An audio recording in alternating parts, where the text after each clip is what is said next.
Guys, welcome and welcome back to our channel the tarot expectation. അപ്പോൾ ഇന്ന് നമ്മൾ ചെയ്യാൻ പോകുന്നത് നിങ്ങളുടെ പേഴ്സൻ്റെ ട്രൂ ഫീലിങ്സ് എന്താണ് ടുവേർഡ്സ് യു എന്നതിനെ കുറിച്ചിട്ടാണ്. അപ്പോൾ നിങ്ങളുടെ പേഴ്സണെ മനസ്സിൽ വിചാരിക്കുക, അവരുടെ പേര് കുറച്ച് പ്രാവശ്യം പറയുക, അവരുടെ എനർജി കണക്ട് ആയതിനു ശേഷം മാത്രം കാണുക. And it's A collective reading. So നിങ്ങളുടെ മുന്നിൽ എത്തിയിട്ടുണ്ടെങ്കിൽ തീർച്ചയായിട്ടും നിങ്ങൾക്ക് റെസണേറ്റ് ആകും. റെസണേറ്റ് ആയാൽ തീർച്ചയായിട്ടും സപ്പോർട്ട് ചെയ്യുക. താങ്ക് യു സോ മച്ച് നിങ്ങൾ സപ്പോർട്ട് ചെയ്യുന്നതിന്. അപ്പൊ നമുക്ക് റീഡിംഗിലേക്ക് പോവാം. നിങ്ങളുടെ പേഴ്സന്റെ ട്രൂ ഫീലിങ്സ്.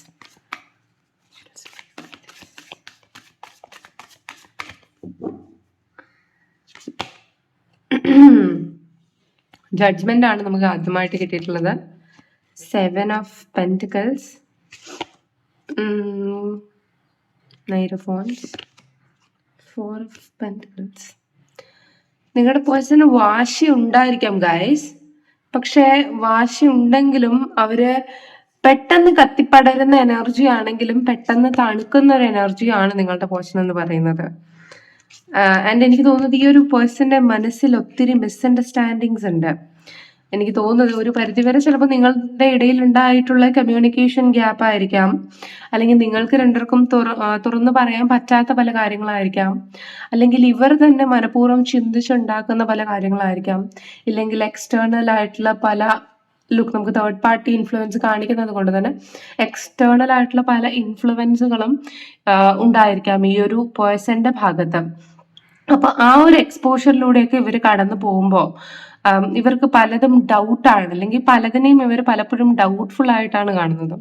എനിക്ക് തോന്നുന്നു വളരെയധികം അവരുടെ സിറ്റുവേഷനെയും നമ്മുടെ സിറ്റുവേഷനെയും നമ്മുടെ സാഹചര്യങ്ങളെയും ഇവർ അപ്പുറവും ഇപ്പുറവും നിന്നൊക്കെ ജഡ്ജ് ചെയ്യുന്ന ഒരവസ്ഥയിലാണ് വരുന്നത്. ഈ ഒരു കണക്ഷൻ എന്ന് പറയുന്നത് അവർക്ക് വളരെയധികം ഡീപ്പ് റൂട്ടഡ് ആയിട്ടുള്ള ഒന്ന് തന്നെയാണ്, അല്ലെങ്കിൽ വളരെ ഡീപ്ഡ് ആണ്. അവരുടെ റൂട്ട് ചക്ര നിങ്ങൾ കാരണം ബാലൻസ്ഡ് ആണ്. അതായത് അവരുടെ ജീവിതത്തിൽ ഒരു സ്റ്റെബിലിറ്റി ഉണ്ടായിട്ടുണ്ട്, അല്ലെങ്കിൽ അവർ അനുഭവിച്ചിട്ടുണ്ട്. മേ ബി പാസ്റ്റിലായിരിക്കാം. അപ്പൊ അതെല്ലാം അവർക്കറിയാം. അല്ലെങ്കിൽ ഒരു പരിധിവരെ അവരുടെ സുഖത്തിന്റെയും സന്തോഷത്തിന്റെയും, അല്ലെങ്കിൽ ഇപ്പൊ നിങ്ങൾ നിൽക്കുന്ന ആ ഒരു സാഹചര്യത്തിന്റെ കാരണം, അവർ നിൽക്കുന്ന സാഹചര്യത്തിന്റെ കാരണം ഒരു പരിധി വരെ നിങ്ങളാണ്, നിങ്ങളുടെ ബ്ലെസ്സിങ്സ് ആണ്, നിങ്ങളുടെ കരുതലാണ്, നിങ്ങളുടെ ഹീലിംഗ് എഫക്റ്റ് ആണ് എന്നൊക്കെ ഈ ഒരു പേഴ്സൺ മനസ്സിലാക്കുന്നുണ്ട്. പലപ്പോഴും ഈ ഒരു പേഴ്സണ് പല സ്ഥലത്തും അംഗീകാരം കിട്ടിയതും നിങ്ങൾ ചെയ്ത പല പ്രോജക്റ്റിലുമാണ്, അല്ലെങ്കിൽ നിങ്ങൾ ഇവരെ സപ്പോർട്ട് ചെയ്തതിലാണ്, അല്ലെങ്കിൽ നിങ്ങൾ ഇവരെ ഗൈഡ് ചെയ്തപ്പോഴാണ് ഇവർക്ക് പലതും കിട്ടിയത്. അല്ലെങ്കിൽ ഇന്നത്തെ ഈ ഒരു പേഴ്സന്റെ എനർജി എന്താണോ അതിനൊക്കെ കാരണം പല പല നിങ്ങളുടെ ഒഴിഞ്ഞു മാറ്റങ്ങളും പല നിങ്ങളുടെ അഡ്ജസ്റ്റ്മെന്റുകളും ആണെന്നൊക്കെ ഈ ഒരു പേഴ്സൺ മനസ്സിലാക്കുന്നുണ്ട്. പക്ഷെ എനിക്ക് ഇവിടെ ഏറെക്കുറെ മനസ്സിലാവുന്നത് എടുത്തു പോയ എന്തൊക്കെയോ പല എടുത്തുചാട്ടം, ആ ഒരു എനർജി കാരണം അവർക്ക് പലതും നഷ്ടപ്പെട്ടു. മറ്റുള്ളവർ പറഞ്ഞ് ക്രൈസ് കയറ്റുമ്പോഴത്തേക്ക് അങ്ങനെ ചെയ്താൽ എന്താ, അങ്ങനെ ചെയ്താൽ എനിക്ക് ഇങ്ങനെ കിട്ടും എന്ന രീതിയിൽ പല ആൾക്കാരും ഇവരെ പൊട്ടക്കുഴികളിൽ ചാടിച്ചിട്ടുണ്ട്, അല്ലെങ്കിൽ ഒരു പരിധിവരെ നിങ്ങളും അതിൽ ചാടി പോയിട്ടുണ്ട്. അപ്പൊ അവര് വിശ്വസിക്കാതിരിക്കുന്ന ഒരു എനർജി ഒക്കെ നിങ്ങളുടെ ഉള്ളിലും ഉള്ളതായിട്ട് കാണുന്നു. ആൻഡ് എന്റെ അഭിപ്രായത്തിൽ ഇപ്പോ ഈ ഒരു പേഴ്സണ് കുറച്ചൊക്കെ ഒരു ഈഗോ ഉണ്ട്, മിസ്അണ്ടർസ്റ്റാൻഡിങ്ങും ഉള്ളതായിട്ട് കാണിക്കുന്നുണ്ട്. ആൻഡ് പാസ്റ്റിലുള്ള നിങ്ങളുടെ റിലേഷൻഷിപ്പിനെ ഈ ഒരു പേഴ്സൺ നിങ്ങൾ കണ്ടതുപോലെയല്ല, അതിനേക്കാൾ ഒത്തിരി ജഡ്ജ് ചെയ്തിട്ടുണ്ട്, അനാവശ്യമായി ജഡ്ജ് ചെയ്തിട്ടുണ്ട്. ആൻഡ് ആ ഒരു അനാവശ്യമായ ജഡ്ജ്മെന്റ്, അല്ലെങ്കിൽ എനിക്ക് തോന്നുന്നു ഇവിടെ പല ആൾക്കാർക്കും ഈ ഒരു പേഴ്സന്റെ ഓവർ ഇൻവോൾവ്മെന്റ്, അല്ലെങ്കിൽ ഈ ഒരു പേഴ്സൺ ഒത്തിരി മണ്ടത്തരങ്ങൾ ചെയ്ത് സ്വയം കോംപ്ലിക്കേഷൻസ് ഉണ്ടാക്കിയിട്ട് എനിക്ക് തോന്നുന്നു ഇപ്പൊ ഈ ഒരു പേഴ്സൺ മാറി നടക്കാൻ താല്പര്യപ്പെടുന്നു. അങ്ങനത്തെ എനർജിയും കാണിക്കുന്നുണ്ട്. കളക്റ്റീവ് റീഡിംഗ് ആണ്. നമുക്ക് കുറച്ചും കൂടി ഡീറ്റെയിൽ ആയിട്ട് ഒരു പേഴ്സന്റെ ഇമോഷൻ നോക്കാം.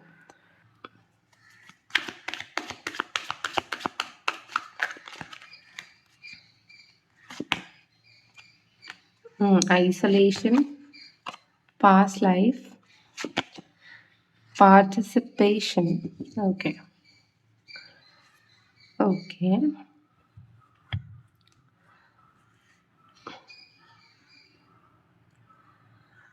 നേരത്തെ പറഞ്ഞ ആ ഒരു ഇതുപോലെ തന്നെ ഈ ഒരു പേഴ്സൺ ഇമോഷണലി ഒത്തിരി കരയുന്ന ഒരാളാണ്, അല്ലെങ്കിൽ എടുത്തു ചാടി എല്ലാ കാര്യങ്ങളും ചെയ്തിട്ട് പിന്നെ അയ്യോ അത് കൊളമായല്ലോ, ഇത് നഷ്ടപ്പെട്ടു പോയല്ലോ, അങ്ങനെ ചെയ്യണ്ടായിരുന്നു അല്ലെങ്കിൽ ഈ ഒരു പേഴ്സൺ നിസ്സാരമായിട്ട് എല്ലാ കാര്യങ്ങളും പെട്ടെന്ന് തന്നെ ചെയ്യും, അല്ലെങ്കിൽ ആക്ഷൻ പെട്ടെന്ന് എടുക്കും. പിന്നെയായിരിക്കും അവർ നോക്കുന്നത് പണ്ട് ഞാൻ ചെയ്ത കാര്യം വളരെയധികം തെറ്റായി പോയല്ലോ, അല്ലെങ്കിൽ ഇന്നൊരാൾക്ക് ഞാൻ എന്തോരം ഹാമാണ് ചെയ്തു വെച്ചിട്ടുള്ളതെന്ന് പിന്നെയായിരിക്കും ഈ ഒരു പേഴ്സൺ റിയലൈസ് ചെയ്യുന്നത്. എല്ലാ കാര്യങ്ങളും ചെയ്തു വെച്ചതിന് ശേഷം ഈ ഒരു പേഴ്സണ് തീർച്ചയായിട്ടും റെഗ്രറ്റ് ഉണ്ടാവുമെങ്കിലും, അല്ലെങ്കിൽ ഞാൻ പറഞ്ഞു പോയത് കടുത്തു പോയെന്നോ കട്ടിയായി പോയെന്നോ, ഞാൻ ചെയ്ത് തെറ്റാണെന്നോ, അല്ലെങ്കിൽ എൻ്റെ ഈ ഒരു ഉന്നതിക്കൊക്കെ കാരണം ഈ ഒരു നിങ്ങളായിട്ട് പോലും ഞാൻ നിങ്ങളെ ഇങ്ങനെ ടോർച്ചർ ചെയ്തു എന്ന രീതിയിലുള്ള ചിന്തകളൊക്കെ ഈ പേഴ്സണുണ്ട്. പക്ഷെ നിങ്ങൾ മനസ്സിലാക്കുക, എപ്പോഴും ആ ഒരു ഇമ്പൾസീവ് ആയിട്ട് നിൽക്കും, അല്ലെങ്കിൽ നിങ്ങൾ ഈ ഒരു പേഴ്സണെ വിളിക്കാതെയോ അല്ലെങ്കിൽ അവരെ ചൊടിപ്പിക്കുന്ന രീതിയിൽ എന്ന് പറയില്ലേ, ആ രീതിയിൽ നിൽക്കുമ്പോൾ മാത്രമായിരിക്കാം ഈ പേഴ്സൺ നിങ്ങളെ ഇത്രത്തോളം നെഗറ്റീവ്ലി ഹാം ചെയ്യുന്നത്. അതായത് ഇവർക്ക് ദേഷ്യം വന്നു കഴിഞ്ഞാല് അവർക്ക് ജയിക്കാൻ വേണ്ടി എന്തും ചെയ്യും, അതിനെന്തും പറയും, എന്തും ക്രിയേറ്റ് ചെയ്യും എന്ന ഒരു എനർജിയാണ് നിങ്ങളുടെ പേഴ്സണിൽ നിൽക്കുന്നത്. ഓക്കെ, അപ്പൊ ഈ എന്തും ചെയ്യും, എന്തും പറയും, എന്തും ക്രിയേറ്റ് ചെയ്യും എന്ന് ഞാൻ ഇവിടെ പറഞ്ഞത് നിങ്ങളുടെ പേഴ്സന്റെ എനർജി അനുസരിച്ച് ഒന്നെങ്കിൽ ഭയങ്കര എക്സ്ട്രീം ആയിരിക്കാം. ചിലപ്പോ എനിക്ക് തോന്നുന്നത് ഈ ഒരു പേഴ്സൺ അനാവശ്യമായിട്ടുള്ള സൂയിസൈഡ് അറ്റംപ്റ്റുകളിൽ തന്നെ പോയി ചേർന്നേക്കാം. അത്രത്തോളം ഒരു ഒരു ഒരു ഇമോഷണലെസ് ആയിട്ടുള്ളതാണ്. ദേഷ്യം വരുമ്പോ തലങ്ങും വിലങ്ങും ചിന്തിക്കാത്ത പേഴ്സൺ എന്നൊക്കെ പറയില്ലേ, അല്ലെങ്കിൽ പലപ്പോഴും ഇങ്ങനെയുള്ള കാര്യങ്ങൾ ഞാൻ ചെയ്യുമെന്ന രീതിയിൽ നിങ്ങളെ ഭീഷണിപ്പെടുത്തിയിട്ടും ഉണ്ടായിരിക്കാം. ഒരു പരിധിവരെ ഈ ഒരു പേഴ്സൺ അങ്ങനെയൊന്നും ചെയ്യുന്നതായിട്ട് എനിക്ക് ഫീൽ ചെയ്യുന്നില്ല. പക്ഷെ പലപ്പോഴും എന്താണ് ഫോൾസ് ആയിട്ടുള്ള ഇങ്ങനത്തെ കാര്യങ്ങൾ സ്പ്രെഡ് ചെയ്യുകയും, അല്ലെങ്കിൽ എനിക്ക് തോന്നുന്നു നിങ്ങളെ ചൊടിപ്പിക്കാൻ വേണ്ടിയിട്ട് എനിക്ക് വേറെ റിലേഷൻഷിപ്പ് ഉണ്ടെന്നും ഞാൻ മാരിഡ് ആയെന്നും അങ്ങനെയുള്ള രീതിയിൽ സംസാരിക്കുകയും ചെയ്യുന്ന ഒരു എനർജി കാണുന്നുണ്ട്. മോസ്റ്റ് ഓഫ് ആൾക്കാർക്ക് എനിക്ക് തോന്നുന്നു ഈ ഒരു വ്യക്തിക്ക് നിങ്ങളുമായി പാസ്റ്റ് ലൈഫ് കണക്ഷൻ ഉണ്ട്. ആൻഡ് ഈ ഒരു പാസ്റ്റ് ലൈഫ് അതുപോലെ തന്നെ പല കാര്യങ്ങളും നിങ്ങൾ ഈ ഒരു വ്യക്തിയെ കുറിച്ച് സംസാരിക്കുമ്പോൾ എനിക്ക് തോന്നുന്നു ലിസാഡ് ശബ്ദമുണ്ടാക്കുന്ന ഒരു എനർജി, പല്ലി ചിലയ്ക്കുന്നു എന്നൊക്കെ നമ്മൾ പറയില്ല, അങ്ങനത്തെ ഒരു എനർജി നിങ്ങൾക്ക് ഫീൽ ചെയ്യുന്നതായിട്ട് എനിക്ക് തോന്നുന്നുണ്ട്. അതുപോലെ തന്നെ നിങ്ങൾ എനിക്ക് തോന്നുന്നു പാമ്പിനെ സ്വപ്നം കാണുന്നുണ്ട് എങ്കിൽ ഈ ഒരു പേഴ്സണുമായി ബന്ധപ്പെട്ട് നിങ്ങൾക്ക് കൈവശമോ ബ്ലാക്ക് മാജിക് എനർജിയോ ഏറ്റിട്ടുള്ളതായിട്ട് കാണുന്നുണ്ട്. അതുപോലെ തന്നെ ഈ ഒരു പേഴ്സന്റെ വീട്ടിൽ നിന്ന് നിങ്ങൾക്ക് ഒത്തിരി നെഗറ്റീവ് അപ്പോസിഷൻ കിട്ടാനുള്ള സാധ്യതയുണ്ട്.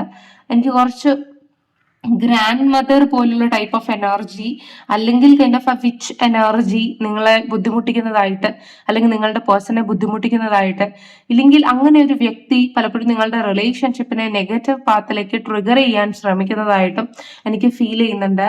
ആൻഡ് എനിക്ക് തോന്നുന്നത് ഈ ഒരു തേർഡ് പാർട്ടി ഇൻഫ്ലുവൻസ് നിങ്ങളുടെ ജീവിതത്തിൽ ഉണ്ട്, ഇപ്പൊ നിലനിൽക്കുന്നുണ്ടെങ്കിൽ അത് ഈ ഒരു ജീവിതത്തിൽ മാത്രം പൊട്ടിമുളച്ചതല്ല.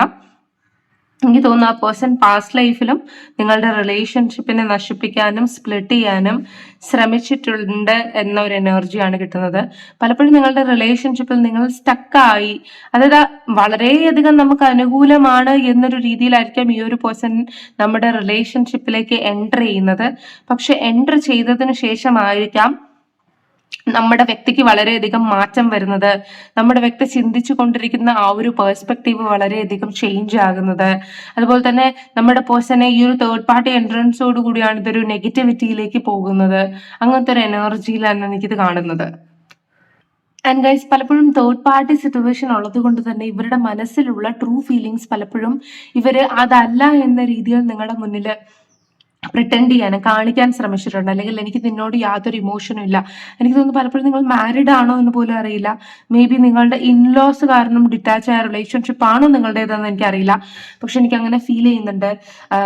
അല്ലെങ്കിൽ എനിക്ക് തോന്നുന്നത് ചിലപ്പോൾ നിങ്ങൾക്ക് ഇൻലോസ് ആയിട്ടില്ല, നിങ്ങൾ പ്രണയിച്ചു, അവരുടെ മാതാപിതാക്കളായിരിക്കാം ചിലപ്പോൾ ഇതിന്റെ പിന്നിലുണ്ടായിട്ടുണ്ടാവുക. ഭാവിയിൽ നിങ്ങളുടെ ഇൻലോസ് ആകാൻ വേണ്ടി നിങ്ങൾ ഒത്തിരി ആശിച്ച ആൾക്കാരായിരിക്കാം. എനിക്ക് തോന്നുന്നു അവർക്കുള്ള ഇമോഷൻ എന്താണെന്ന് കറക്റ്റ്ലി നിങ്ങളുടെ അടുത്ത് കാണിക്കാൻ സാധിക്കുന്നില്ല. മേ ബി ഒരു പരിധി വരെ അവരവരുടെ വീട്ടിൽ നിങ്ങളെ കുറിച്ച് സംസാരിച്ചിട്ടുണ്ടായിരിക്കണം, അല്ലെങ്കിൽ മേ ബി വീട്ടുകാർ ചിലപ്പോൾ അറിഞ്ഞിട്ടുണ്ടായിരിക്കണം. അല്ലെങ്കിൽ എനിക്ക് തോന്നുന്നു നിങ്ങൾക്ക് ഡിയറസ്റ്റ് ആയിട്ട് ഇൻബിറ്റ്വീൻ ആയിട്ടുള്ളൊരു തേർഡ് പാർട്ടി എനർജി ഇതിനകത്തുണ്ട്. തീർച്ചയായിട്ടും ആ ഒരു തേർഡ് പാർട്ടി എനർജിയുടെ കൂടെ നിങ്ങളുടെ എനർജി ഒരു പേഴ്സൺ പലപ്പോഴും ഡിസ്കസ് ചെയ്യാറുണ്ട്. ആൻഡ് ആ ഒരു പേഴ്സൺ പലപ്പോഴും നല്ല വഴിയല്ല ഒരിക്കലും തെളിച്ചു വിട്ട് തരുന്നത്. നിങ്ങൾ നല്ല വഴിയിലേക്ക് നിങ്ങളുടെ പേഴ്സണെ നയിക്കാൻ ശ്രമിച്ചിട്ടുണ്ടായിരിക്കാം. പക്ഷെ അവര് അതായത് ചീത്തയായിട്ടുള്ള കാര്യങ്ങൾ നല്ലതാണ് എന്ന രീതിയിൽ കാണിച്ചു കൊടുത്തിട്ട്, നല്ല കാര്യങ്ങൾ മോശമാണെന്ന രീതിയിൽ കാണിച്ചു കൊടുത്ത് ഈ ഒരു പേഴ്സണെ തെറ്റിദ്ധരിപ്പിക്കപ്പെട്ടിരിക്കുന്ന ഒരു സോണിൽ നിർത്തിക്കുന്നതായിട്ടാണ് എനിക്ക് കാണുന്നത്.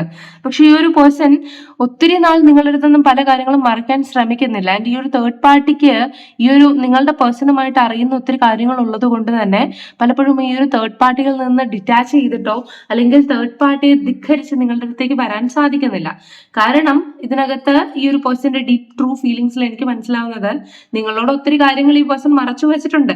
അഥവാ നിങ്ങളോട് കുറെ കാര്യങ്ങൾ പറഞ്ഞിട്ടുണ്ടെങ്കിൽ പോലും അത് പ്രോപ്പർ ആയിട്ട് ഈ ഒരു പേഴ്സൺ വ്യക്തമാക്കിയതായിട്ട് എനിക്ക് ഇവിടെ മനസ്സിലാകുന്നില്ല. അപ്പോൾ അങ്ങനത്തെ കാര്യങ്ങൾ ഈ തേർഡ് പാർട്ടി വെളിപ്പെടുത്തും എന്നുള്ള ഒരു ഭീഷണിയിലോ അല്ലെങ്കിൽ ഇങ്ങനെ പോയാൽ നിങ്ങൾക്കും ഹാം വരുത്തും എന്നുള്ള ഒരു ഭീഷണിയിലോ പലപ്പോഴും ഈ ഒരു പേഴ്സണെ നിർത്തുന്നത് കൊണ്ട് തന്റെ ഇമോഷൻസ് പ്രോപ്പർ ആയിട്ട് പുറത്ത് കാണിക്കാൻ ആ ഒരു വ്യക്തിയെ കൊണ്ടാകുന്നില്ല.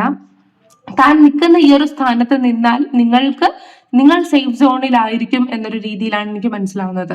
എനിക്ക് ഈ ഒരു പേഴ്സണിന്റെ അടുത്ത് നിങ്ങൾ ഡിറ്റാച്ച് ആവുകയാണ് അല്ലെങ്കിൽ ഈ ഒരു പേഴ്സൺ നിങ്ങൾക്ക് അഗേൻസ്റ്റ് എന്തെങ്കിലും ചെയ്തിട്ടുണ്ടെങ്കിൽ ഗൈസ്, അത് ഈ ഒരു പേഴ്സന്റെ വൈബ്രേഷനേക്കാൾ കൂടുതൽ തേർഡ് പാർട്ടി സിറ്റുവേഷൻ ആണെന്ന് മനസ്സിലാക്കുക. അല്ലെങ്കിൽ മറ്റൊരാള് ഇങ്ങനെ ചെയ്താൽ അവർക്കും നിനക്കും ഗുണമുണ്ടാകും അല്ലെങ്കിൽ നീ ആഗ്രഹിക്കുന്നത് നിനക്ക് കിട്ടും എന്നൊരു രീതിയിൽ അവരെ പറഞ്ഞ് മാറ്റുകയാണ്, അവരുടെ ബ്രെയിൻ വാഷ് ചെയ്യുകയാണ്, എന്നിട്ട് അവരെ കൊണ്ട് ചെയ്യിപ്പിക്കുകയാണ്. പല കാര്യങ്ങളും ചെയ്ത് കഴിയുമ്പോഴാണ്, അതായത് അവരെ കൊണ്ട് തന്നെ നിങ്ങൾക്ക് അഗേൻസ്റ്റ് ആയിട്ട് ചെയ്യിപ്പിച്ചിട്ട് പിന്നെ ഈ കോൺസിക്വൻസസ് വരുമ്പോഴാണ് അവർ മനസ്സിലാക്കുന്നത് അയ്യോ ഞാൻ ചെയ്തു പോയത് തെറ്റാണ് എന്ന്. അങ്ങനത്തെ ഒരു സിറ്റുവേഷനിലാണ് ഈ ഒരു പേഴ്സൺ പലപ്പോഴും നിൽക്കുന്നതായിട്ട് എനിക്ക് ഫീൽ ചെയ്യുന്നത്. അതുകൊണ്ട് തന്നെ ഈ തേർഡ് പാർട്ടിയുടെ വലയത്തിൽ ഈ ഒരു ബ്ലാക്ക് മാജിക് കൈൻഡ് ഓഫ് എനർജിയിൽ ഇവർ ചുറ്റപ്പെട്ട് കിടക്കുന്നത് കൊണ്ട് തന്നെ ഇവർ പലപ്പോഴും സ്റ്റക്കായി നിൽക്കുന്ന എനർജിയാണ് അതിനകത്ത് കാണുന്നത്. യെസ്, മേ ബി ഈ ഒരു തേർഡ് പാർട്ടി എനർജി എന്ന് പറയുന്നത് ഒരു ഫീമെയിൽ ആയിരിക്കാം, അല്ലെങ്കിൽ എനിക്ക് തോന്നുന്നു ഗൈസ് കുട്ടികളായിരിക്കാം തേർഡ് പാർട്ടി എനർജിയിൽ ചൂണ്ടിക്കാണിക്കുന്നവ, അല്ലെങ്കിൽ എനിക്ക് തോന്നുന്നു ഫാമിലി ആയിരിക്കാം. ഈ ഒരു പേഴ്സണ് കണ്ടിന്യൂസ്ലി ഫാമിലി റെഗ്രറ്റ് വരുന്നത് കൊണ്ടായിരിക്കാം. പക്ഷേ ഈ ഒരു പേഴ്സൺ ഒത്തിരി നാള് തന്റെ ഇമോഷൻസ് മറച്ചു വെക്കാനോ നിങ്ങളുടെ അടുത്ത് ഹൈഡ് ചെയ്യാനോ താല്പര്യപ്പെടുന്നില്ല. അതെന്തെങ്കിലും പൊട്ടി പുറത്തു വരും എന്ന ഒരു, അല്ലെങ്കിൽ എന്തെങ്കിലും ഒരു ദിവസം എനിക്ക് റിവീൽ ചെയ്യാൻ സാധിക്കും എന്റെ ഒറിജിനലായി ഞാൻ സ്നേഹിക്കുന്ന ആ ഒരു വ്യക്തിയോട് എന്റെ സാഹചര്യങ്ങൾ ഇങ്ങനെയൊക്കെയാണെന്ന്, അങ്ങനത്തെ ഒരു സാഹചര്യം യൂണിവേഴ്സ് തനിക്ക് കൊണ്ടുതരും എന്നുള്ള ഒരു പ്രതീക്ഷയിലാണ് ഈ ഒരു പേഴ്സൺ മുന്നോട്ട് പോകുന്നത് പലപ്പോഴും. ആൻഡ് ഈ ഒരു തേർഡ് പാർട്ടി അർജ് എന്ന് പറയുന്നത്, അല്ലെങ്കിൽ ഈ ഒരു തേർഡ് പാർട്ടിയുടെ ആ ഒരു ശക്തമായ ആ ഒരു എനർജി എന്ന് പറയുന്നത് നമ്മുടെ പേഴ്സണെ വല്ലാണ്ട് നശിപ്പിച്ചിട്ടുണ്ട്. അതായത് മുമ്പും ഈ ഒരു തേർഡ് പാർട്ടി ഇൻഫ്ലുവൻസ് നമ്മുടെ പേഴ്സണെ നശിപ്പിച്ചിട്ടുണ്ട്. ഒരു പരിധി വരെ നമ്മൾ ഹീലിംഗ് എനർജിയാണ്, നമ്മൾ അവർക്ക് ഗുണമുണ്ടാക്കിയെന്ന് അവർ തന്നെ മനസ്സിലാക്കുന്നുണ്ട്. അപ്പൊ നിങ്ങൾ ഈ ഒരു പേഴ്സണെ രക്ഷിച്ചു കൊണ്ടുവന്നതായിരിക്കണം, അല്ലെങ്കിൽ നിങ്ങളുടെ ഗൈഡൻസ് കാരണം ഈ ഒരു പേഴ്സൺ രക്ഷപ്പെട്ടതായിരിക്കണം. നിങ്ങൾ ഈ ഒരു പേഴ്സണ് നിങ്ങൾക്ക് കൊടുക്കാൻ പറ്റുന്നതായിട്ടുള്ള അബണ്ടൻസും കെയറും നർച്ചറിങ്ങും ഒക്കെ നിങ്ങൾ കൊടുത്തിട്ടുണ്ടായിരിക്കണം. പക്ഷെ ഈ ഒരു തേർഡ് പാർട്ടി എനർജിയിലേക്ക് ഈ പേഴ്സൺ ചാടുമ്പോൾ അയാൾക്ക് ഉണ്ടായിരുന്ന പല കാര്യങ്ങൾ പോലും നഷ്ടപ്പെടുകയോ വിട്ടുകൊടുക്കേണ്ടിയോ വരുന്ന എനർജിയും സങ്കടവും ദാരിദ്ര്യവും ബുദ്ധിമുട്ടും പരാജയങ്ങളുമാണ് അവരുടെ ജീവിതത്തിൽ വന്നുകൊണ്ടിരിക്കുന്നത്. ആൻഡ് ഈ തനിക്ക് ഉണ്ടാകുന്ന ഈ ഒരു നെഗറ്റീവ് ചേഞ്ചസിനെ കുറിച്ച് പലപ്പോഴും അവർ മനസ്സിലാക്കുന്നുണ്ട്. അതുപോലെ നിങ്ങളുടെ പേഴ്സൺ ഫീമെയിൽ ആണ് എങ്കിൽ നിങ്ങളുടെ പേഴ്സണെ കണ്ടിന്യൂസ്ലി മാനിപ്പുലേറ്റ് ചെയ്യാൻ ശ്രമിക്കുന്നുണ്ട്, അനാവശ്യമായിട്ട് ടോർച്ചർ ചെയ്യാൻ ശ്രമിക്കുന്നുണ്ട്. ആൻഡ് ഈ ഒരു പേഴ്സണ് ഇതിൽ നിന്ന് എങ്ങനെയെങ്കിലും ഓടി രക്ഷപ്പെടണമെന്നുണ്ട്, പക്ഷെ അവർക്ക് വേറെ മാർഗങ്ങളില്ല. ആൻഡ് തേർഡ് പാർട്ടി തന്നെ പല സാഹചര്യങ്ങൾ ഉണ്ടാക്കി നിങ്ങളുടെ അടുത്ത് നിന്ന് ഇവരെ ഡിറ്റാച്ച് ചെയ്തു, ഇവർ തന്നെ കാരണമാക്കി നിങ്ങളുടെ അടുത്ത് നിന്ന് ഇവരെ ഡിറ്റാച്ച് ചെയ്തിരിക്കുകയാണ് ചെയ്യുന്നത്. ആൻഡ് അവരുടേത് മാത്രമായി അല്ലെങ്കിൽ ഈവൻ അവരുടെ കൺട്രോളിലേക്ക് കൊണ്ട് പോകാൻ പലപ്പോഴും ശ്രമിച്ചിട്ടുള്ള ഒരു എനർജിയാണ് ഇതിനകത്ത് കാണുന്നത്. അതുകൊണ്ട് തന്നെ ഈ ഒരു തേർഡ് പാർട്ടി എനർജി അവരുടെ ഒരു ക്രിയേറ്റർ കൈൻഡ് ഓഫ് എനർജിയിലാണ് നിൽക്കുന്നത്. അതുകൊണ്ട് തന്നെ പെട്ടെന്ന് തന്നെ അവരുടെ ജീവിത സാഹചര്യത്തിൽ അവർക്ക് ഒരിക്കലും മാറ്റങ്ങൾ കൊണ്ടുവരാൻ സാധിക്കുകയില്ല. ആൻഡ് ഈ ഒരു പേഴ്സന്റെ ട്രൂ ഫീലിങ്സിൽ ഈ പേഴ്സൺ ഓടി രക്ഷപ്പെടാനും ട്രാവൽ ചെയ്യാനും നിങ്ങളുടെ അടുത്തേക്ക് വരാനും നിങ്ങളുടെ കണ്ടോ പെട്ടിയും എല്ലാം ചുമന്നുകൊണ്ട് ദൂരെ നിൽക്കുന്ന സാഹചര്യത്തിൽ നിന്ന് ദൂരെ ഓടാനാണ് അവർ ശ്രമിക്കുന്നത്. നിങ്ങൾ മനസ്സിലാക്കുക, അവരുടെ റെസ്പോൺസിബിലിറ്റീസിൽ നിന്ന് അല്ല അവർ നിൽക്കുന്ന സ്ഥലത്ത് നിന്ന് ഒരു കുഴിയിലേക്ക് എടുത്ത് ചാടാൻ പോലും അവർ തയ്യാറാണ്. ഓക്കെ, കാരണം തിരിച്ചു വന്നാലും അല്ലെങ്കിൽ തിരിച്ചിപ്പോ നിങ്ങളുടെ അടുത്തേക്ക് വന്നാലും ചിലപ്പോ അവർ നിങ്ങൾക്ക് എഗെയിൻസ്റ്റ് ചെയ്ത കണക്കുകളെ പറയത്തുള്ളൂ. നീ ഇങ്ങനെ ചെയ്തിട്ട് പോയ ആളല്ലേ, അതുകൊണ്ട് തന്നെ നിന്നെ ഞാൻ എങ്ങനെ വിശ്വസിക്കും, ഇനി നിനക്കൊരു ടേൺ തരാൻ സാധിക്കുകയില്ല. അത് നിങ്ങൾ മനസ്സിലാക്കുക. അതുകൊണ്ട് ഈ ഒരു പേഴ്സണ് ഒന്നുകിൽ തേർഡ് പാർട്ടിന്റെ കൂടെ നിൽക്കുക, അല്ലെങ്കിൽ കുഴിയിൽ ചാടുക എന്ന സിറ്റുവേഷനേ ഉള്ളൂ എന്നതാണ് എനിക്ക് മനസ്സിലാവുന്നത്. അല്ലാതെ ഈ ഒരു പേഴ്സണ് വേറൊരു മാർഗം മുന്നിൽ തെളിയുമോ എന്ന് ചോദിച്ചാൽ എനിക്ക് മനസ്സിലാവുന്നില്ല. കാരണം പലപ്പോഴും ഇവർ തന്നെ ഫൂളിഷ് സിറ്റുവേഷൻ എടുത്ത് ഇവർ തന്നെ ഒരു നെഗറ്റീവ് ഇമ്പാക്റ്റിൽ ചാടിയ എനർജിയിലാണ് എനിക്ക് കാണുന്നത്. നിങ്ങളുടെ അടുത്ത് ഇവർക്ക് മാപ്പ് അപേക്ഷിക്കാൻ പോലും പറ്റാത്തൊരു തെറ്റാണ് ഈ ഒരു പേഴ്സൺ പലപ്പോഴും നിങ്ങളുടെ അടുത്ത് ചെയ്തിട്ടുള്ളത്.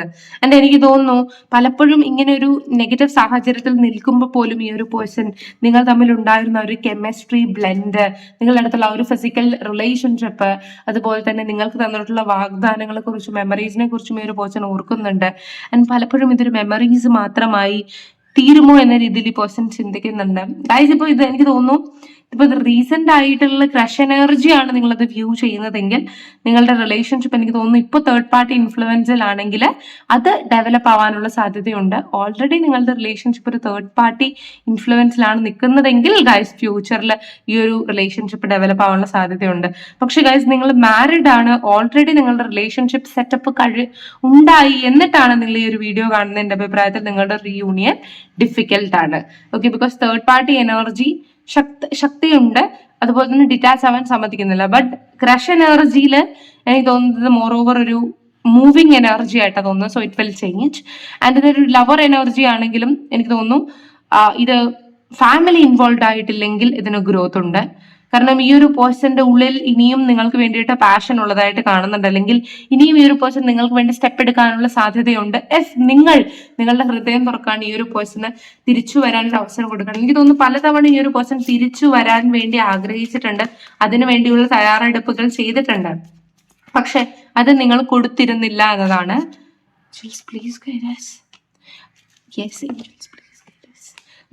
സത്യം പറഞ്ഞാല് നിങ്ങളുടെ സപ്പോർട്ടിന്റെ ഒരു സമയമാണ് ഈ ഒരു വ്യക്തിക്ക്. അവരെന്ത് തന്നെ ചെയ്താലും വീണ്ടും കണ്ടോ ഈ ഒരു പേഴ്സൺ വളരെയധികം അഡിക്റ്റഡ് ആണ് നിങ്ങളുടെ കൂടെ എന്ന കൈൻഡ് ഓഫ് എനർജിയാണ് കാണുന്നത്. യെസ്, ഈ കണക്ഷനിൽ വർക്ക് ചെയ്യാനാണ് ഈ ഒരു പേഴ്സണും ആഗ്രഹിക്കുന്നത്. പക്ഷെ നിങ്ങളുടെ സാഹചര്യം അനുസരിച്ച് ഈ ഒരു പേഴ്സൺ എന്താണ് ചെയ്തു വെച്ചിരിക്കുന്നതെന്ന് എനിക്കറിയില്ല. ഈ ഒരു കണക്ഷനിൽ നിങ്ങൾക്ക് വർക്ക് ചെയ്യാൻ താല്പര്യമുണ്ടെങ്കിൽ എനിക്ക് തോന്നുന്നു നിങ്ങളുടെ പേഴ്സണൽ ട്രൂ ഫീലിങ്സിൽ അവർ തേർഡ് പാർട്ടി ഇൻഫ്ലുവൻസിൽ കിടക്കുന്നത് കൊണ്ട് അവർക്ക് അപ്രോച്ച് ചെയ്യാൻ പറ്റാത്തതാണ്. ഇൻ ഡെപ്ത് അവരുടെ കാര്യങ്ങൾ നിങ്ങൾ അന്വേഷിക്കാൻ തുടങ്ങിയാൽ നിങ്ങൾക്ക് മനസ്സിലാവും അവർ ഏത് കൈൻഡ് ഓഫ് സിറ്റുവേഷനിലാണെന്ന്. ഒരിക്കലും ഈ ഒരു പേഴ്സണെ അക്സെപ്റ്റ് ചെയ്യാൻ പേഴ്സണലി ഞാൻ പറയില്ല. പക്ഷെ നിങ്ങൾക്ക് അത്രത്തോളം, കാരണം പല ആൾക്കാരുടെയും സോൾമേറ്റ് ആയിരിക്കും ഈ പേഴ്സൺ, അവരുടെ അടുത്ത് നിന്ന് ഡിറ്റാച്ച് ആയി പോകുക എന്ന് വളരെ ബുദ്ധിമുട്ടാണ്. സോ നിങ്ങൾക്ക് വേണമെങ്കിൽ നിങ്ങളുടെ സ്വയം താല്പര്യത്തിൽ നിങ്ങൾക്ക് ഒരു അവസരം കൊടുത്തു നോക്കാം. വർക്ക് ഓൺ യുവർ കണക്ഷൻ കാണിക്കുന്നുണ്ട്. ബട്ട് എന്റെ അഭിപ്രായത്തിൽ നിങ്ങൾ മുന്നോട്ട് പോകാതിരിക്കുന്നതായിരിക്കും നല്ലത്. ബിക്കോസ് ഈ പേഴ്സൺ ഈ ഒരു 2024 ഇത് സ്റ്റോപ്പ് ചെയ്യാനാണ് ശ്രമിക്കുന്നത്. അല്ലെങ്കിൽ ഗൈസ് 2024 എനിക്ക് തോന്നുന്നു നിങ്ങളത് സ്റ്റോപ്പ് ചെയ്യുകയാണെങ്കിൽ കൈൻഡ് ഓഫ് അവേക്കനിങ് ആണ് കിടക്കുന്നത്. That means you will get A new relationship in 2025. അതായത് 2025 നല്ലൊരു പോസിറ്റീവ് റിലേഷൻഷിപ്പ് നിങ്ങൾക്ക് കിട്ടാനുള്ള സാധ്യതയുണ്ട് എന്ന് കാണിക്കുന്നുണ്ട്. അതുപോലെ തന്നെ ഈ ഒരു കണക്ഷനിൽ നിന്ന് ഡിറ്റാച്ച് ആയാൽ ഒരു പരിധി വരെ നിങ്ങളുടെ കരിയർ കുറച്ചും കൂടെ നിങ്ങൾക്ക് സ്മൂത്ത് ആയിട്ട് കൊണ്ടുപോകാൻ സാധിക്കും. അല്ലെങ്കിൽ കുറച്ച് ആൾക്കാരോട് എനിക്ക് പറയാനുള്ളത്, നിങ്ങളുടെ കരിയർ ആദ്യം നിങ്ങൾ സെറ്റപ്പ് ചെയ്യൂ. നിങ്ങൾ നിങ്ങളുടെ കരിയറിനെ ബാലൻസ് ചെയ്തതിന് ശേഷം നിങ്ങൾ റിലേഷൻഷിപ്പിലേക്ക് പോകൂ. അതായിരിക്കും കുറച്ചും കൂടി നല്ലത്. ഇപ്പോഴേ നിങ്ങൾ റിലേഷൻഷിപ്പ് സെറ്റപ്പിലേക്ക് പോയാൽ നിങ്ങൾക്ക് റിലേഷൻഷിപ്പിലും ബുദ്ധിമുട്ടുകൾ ഉണ്ടാവും, അപ്സ് ആൻഡ് ഡൗൺസ് ഉണ്ടാവും. അതുപോലെ തന്നെ കരിയർ സെറ്റപ്പിലും നിങ്ങൾക്ക് വളരെയധികം ബുദ്ധിമുട്ടുകൾ ഉണ്ടാവും. അതുകൊണ്ട് പ്രോസസ്സ് നിങ്ങളുടെ ലൈഫിൽ സ്ലോ ഡൗൺ ആയിട്ടാണ് ഈ ഒരു 2024 പോയിട്ടുള്ളതെന്ന് എനിക്കറിയാം. പക്ഷെ 2025 നിങ്ങൾക്ക് അത് ഫാസ്റ്റ് അപ്പ് ചെയ്യണമെങ്കിൽ തീർച്ചയായിട്ടും നിങ്ങൾ ക്രിസ്റ്റൽ സജഷൻസ് ഇതുവരെ നിങ്ങൾ എടുത്തിട്ടില്ല എങ്കിൽ തീർച്ചയായിട്ടും അത് എടുത്തു നോക്കുക. അതുപോലെ തന്നെ 2025 ഇനിയും നിങ്ങൾ ക്രിസ്റ്റൽ വൈബ്രേഷനിലേക്ക് വീണിട്ടില്ല എങ്കിൽ നിങ്ങൾക്ക് അനുയോജ്യമായിട്ടുള്ള ക്രിസ്റ്റൽ വൈബ്രേഷനിലേക്ക് നിങ്ങൾ പോവുക. 2025 തുടക്കത്തിൽ തന്നെ എനിക്ക് തോന്നുന്നു അബണ്ടൻസ് അല്ലെങ്കിൽ പ്രൊട്ടക്ഷൻ പോലെയുള്ള ക്രിസ്റ്റൽസുകൾ യൂസ് ചെയ്ത് തുടക്കത്തിൽ തന്നെ നിങ്ങളുടെ പോസിറ്റീവ് ആയിട്ടുള്ള വൈബ്രേഷൻസ് കൂട്ടാൻ ശ്രമിക്കുക. 2024 നിങ്ങളെ നശിപ്പിച്ച പല കാര്യങ്ങളിൽ നിന്ന് ഡിറ്റാച്ച് ആയിട്ട് പോസിറ്റീവ് ആയിട്ടുള്ള കോൺഫിഡന്റ് ആയിട്ടുള്ള രീതിയിലുള്ള കാര്യങ്ങൾക്ക് മുന്നോട്ട് നേതൃത്വം വഹിക്കുക. ആൻഡ് ന്യൂ ഇയറിൽ പല ആൾക്കാരും പല ജേർണൽസും എഴുതി തുടങ്ങുന്നു. എൻ്റെ അഭിപ്രായത്തിൽ നിങ്ങൾ ക്രിസ്റ്റൽസിന്റെ സഹായം നേടുക. നിങ്ങൾക്ക് എന്താണോ വേണ്ടത് അത് നിങ്ങൾ ചാർജ് ചെയ്തിട്ട് മേടിക്കുക ആൻഡ് അത് യൂസ് ചെയ്യുക. ക്രിസ്റ്റൽ ഹീലിംഗ് യൂസ് ചെയ്യുക. നിങ്ങൾക്ക് റേക്കി മൊഡാലിറ്റീസ് അറിയാമെങ്കിൽ അങ്ങനത്തെ മൊഡാലിറ്റീസ് നിങ്ങൾ ഉപയോഗിക്കുക. അതുപോലെ തന്നെ മെഡിറ്റേഷൻ ശീലമാക്കുക, യോഗ ശീലമാക്കുക, സ്ട്രെച്ചിങ് ശീലമാക്കുക. ഇത് ഞാൻ പറയാൻ കാരണം 2025 തുടങ്ങുമ്പോഴത്തേക്ക് ഒത്തിരി ആൾക്കാർ ഒത്തിരി ശബ്ദങ്ങൾ എടുക്കാറുണ്ട്. ഞാൻ ഇനി ഇങ്ങനെ ആയിരിക്കും ഒന്ന് ഒരു ഹെൽത്തി ലൈഫ് സ്റ്റൈലിൽ മുന്നോട്ട് പോകാൻ ശ്രമിക്കുക. അതുപോലെ തന്നെ നിങ്ങൾക്ക് പോസിറ്റീവ് എനർജി ഉണ്ടാവണമെങ്കിൽ എപ്പോഴും ലൈറ്റ് ഫുഡ് കഴിക്കുക. ലൈറ്റ് ഫുഡ് കഴിച്ചാൽ നിങ്ങൾക്ക് വളരെ പോസിറ്റീവ് ആയിട്ടുള്ള എനർജീസ് ഉണ്ടാവും. നിങ്ങൾക്ക് എന്തുകൊണ്ടാണെന്ന് പറയുന്നത് വെച്ചാൽ നിങ്ങളുടെ ഉള്ളിൽ ഒരു പോസിറ്റീവ് കിരണം ഉണ്ടെങ്കിൽ നിങ്ങളുടെ അടുത്തേക്ക് വരുന്ന ആൾക്കാരും വളരെ പോസിറ്റീവ് ആയിട്ടുള്ളവരായിരിക്കും. അതുപോലെ നിങ്ങളുടെ അടുത്തേക്ക് അപ്രോച്ച് ചെയ്യുന്നവർക്ക് ഒരു പരിധിവരെ പോസിറ്റീവ് ആക്കാൻ ശ്രമിച്ചാൽ ആ ഒരു പേഴ്സൺ ലൈഫ് ലോങ് നിങ്ങളുടെ കൂടെ ഉണ്ടാകും. ഓക്കെ, അതുപോലെ നിങ്ങളുടെ കണക്ഷൻസ് ഭയങ്കര സ്ട്രോങ്ങുമാവും. ഓക്കെ, അപ്പൊ അതൊരു ചെറിയ ടിപ്പാണ് 2025. അപ്പൊ നിങ്ങൾക്ക് താല്പര്യം ഉണ്ടെങ്കിൽ അത് പ്രാക്ടീസ് ചെയ്ത് നോക്കുക. എക്സ്ട്രീംലി സ്ട്രെച്ചിങ് ചെയ്യുക. അത് നിങ്ങളുടെ സോളിനും ചക്രാസിനും എന്താ പറയാ നിങ്ങളുടെ ഫിസിക്കൽ ബോഡിക്കും ഒക്കെ വളരെ നല്ലതാണ്. ഒരു കാം സ്റ്റേറ്റ് അല്ലെങ്കിൽ ഒരു സ്ട്രെസ് റിലാക്സേഷൻ സ്റ്റേറ്റ് നിങ്ങൾക്ക് തരും. അതുപോലെ തന്നെ നിങ്ങളുടെ ലൈഫിൽ നിന്ന് കുറച്ച് ബ്രേക്കുകൾ എടുക്കുന്നതും വളരെ നല്ലതാണ്. എന്നും ഒരേ റുട്ടീനിൽ വീഴുന്നതിനേക്കാളും എല്ലാവരും പറയും ഡിസിപ്ലിൻഡ് ആയിട്ടുള്ള ലൈഫ് കൊണ്ടുപോകണമെന്ന്. ബട്ട് ലൈഫ് എന്ന് പറയുന്നത് ആഘോഷിക്കാനും സന്തോഷിക്കാനും ഉള്ളതാണ്. അതുപോലെ തന്നെ ആത്മീയമായിട്ടുള്ള എനർജിയിൽ അതായത് സന്തോഷിക്കാനും ഞാൻ ഉദ്ദേശിക്കുന്നത് മെറ്റീരിയലിസ്റ്റിക് ആയിട്ട് കുറെ മദ്യപാനവും സ്മോക്കിങ്ങും ചെയ്ത് ആഘോഷിക്കാനല്ല ഞാൻ പറയുന്നത്. അതിന്റെ വേറൊരു സ്പിരിച്വൽ അന്തരത്തിൽ ലൈഫ് ആഘോഷിക്കാനും നല്ല ഗുണമുള്ള അതുപോലെ തന്നെ നമുക്ക് ഗുണം ചെയ്യുന്ന രീതിയിലുള്ള ഹെൽത്തി ഹാബിറ്റ്സ് നിങ്ങൾ പാലിക്കാൻ വേണ്ടിയാണ് പറയുന്നത്. അങ്ങനെ നിങ്ങൾ പാലിച്ചു നോക്കൂ. നിങ്ങൾ 2025 വളരെ മനോഹരമായിരിക്കും. നിങ്ങളുടെ അടുത്ത് അട്രാക്ട് ചെയ്യുന്ന ഓരോ വ്യക്തികളും ഓരോ ഓപ്പർച്യൂണിറ്റീസും നല്ലതായിരിക്കും. അല്ല നിങ്ങൾ മെറ്റീരിയലിസ്റ്റിക് ലൈഫിലാണ് അഡിക്റ്റഡ് ആകാൻ പോകുന്നതെങ്കിൽ ഗൈസ് യൂണിവേഴ്സിനെ കുറ്റം പറഞ്ഞിട്ട് കാര്യമില്ല. ബിക്കോസ് നമ്മൾ എന്താണോ അങ്ങോട്ടേക്ക് കൊടുക്കുന്നത് അതിനെയാണ് നമുക്ക് 10 മടങ്ങായിട്ട് തിരിച്ചു തരുന്നത്. ഓക്കെ, അപ്പോൾ ഹോപ്പ് ഇറ്റ്സ് ക്ലിയർ. അപ്പോൾ ഇന്നൊരു വീഡിയോ ആയിട്ട് കാണാൻ. ബൈ.